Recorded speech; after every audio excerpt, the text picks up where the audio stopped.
मुंबईमध्ये होणारी पहिलीच कॅबिनेटची बैठक आहे, पण मी आज इथे मंत्रालयामध्ये माझ्या खात्यांचा कार्यभार स्वीकारण्यासाठी आलेले आहे आणि माझ्या मतदारसंघाची सगळी टीम माझ्याबरोबर आहे, कारण त्यांच्यामुळे आज या पोझिशनला मी पोचलेली आहे. तर त्यामुळे तेही सगळे माझ्याबरोबर आलेले आहेत आणि आता मी पूर्ण कार्यालयीन कारभार आता स्वीकारण्यासाठी इथे आलेली आहे. कसं वाटतं, नवीन वर्ष आहे, आता काय आव्हान वाटतं, कोणकोणत्या विषयांना प्रामुख्याने प्राधान्य देतात? मुळामध्ये माझ्याकडे एक नाही तर जवळजवळ 5 खात्यांचा कार्यभार आहे आणि त्यामुळे आज उद्या येणाऱ्या 3 दिवसाच्या कार्यकाळामध्ये मी त्या सर्व खात्यांचं ब्रीफिंग घेऊन खात्याची जी काही रचना आहे ती समजून घेणार आहे आणि त्याच्यानंतर येणाऱ्या 100 दिवसामध्ये देवेंद्रजींनी आपले मुख्यमंत्री देवेंद्र फडणवीसांनी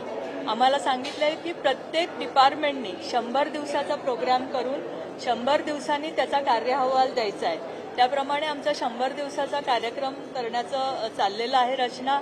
आमची ऑलरेडी समाज कल्याणची रचना आम्ही प्रेझेंट केलेली आहे देवेंद्रजींना. परिवहनची आम्ही उद्या प्रेझेंट करू.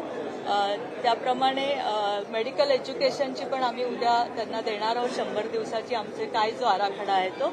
आणि या सगळ्या दृष्टीने पुढच्या 100 दिवसामध्ये काय काम करणार या पद्धतीचा आम्ही आराखडा तयार